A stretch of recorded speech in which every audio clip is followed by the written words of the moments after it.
Obviously, the starting point of any triathlon journey is what race you choose. And the question of what race do I select, I think it's very individual. Strong like a tree, there's roots where I stand.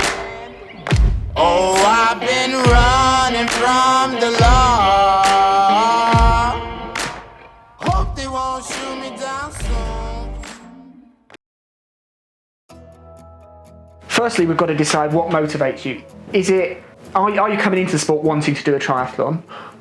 Or have you seen a specific race that takes your fancy that's making you want to do a triathlon? Because I think that gives you an easy option as to what race you select. Do you want to come in and just do Ironman because that's what everybody hears of, I think, and what everybody aspires to do? And I think, again, that then gives you an answer as to where you start.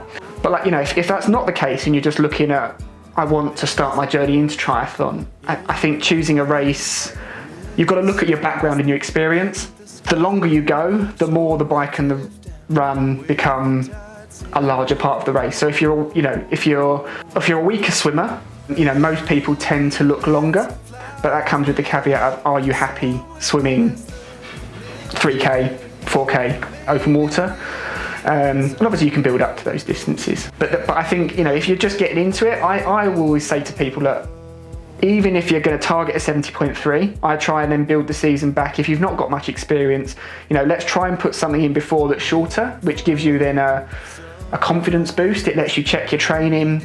It lets you check all your equipment as well. I think that's a really big part to building the season. Like if you've got a goal, you don't want to go into that race with a new bike and not know how it works, and the bike break halfway around because that's your main race gone.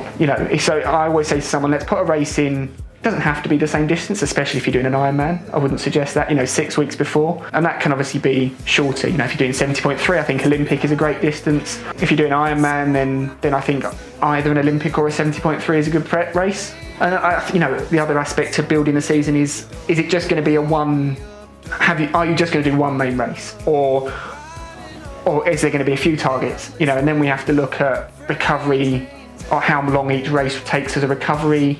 Obviously an Ironman is going to take a lot longer before you can be back in race shape or training than an Olympic. Olympic, you're talking probably a week for most people. An Ironman, you're probably talking the best part of, near enough a month, I would say, before most people are ready to go and race again. So I think just being clear on why you're doing a race, what you're targeting, and sort of how, and your experience going into that race, I think is the main ways to plan the season. And then there's always going to be individual differences for why you want to do something, or sometimes people just want to put a race in for fun, and again I think that's fine, that's a really good reason. But just having a why and being aware how it's going to impact other races is really, really important in setting up the season.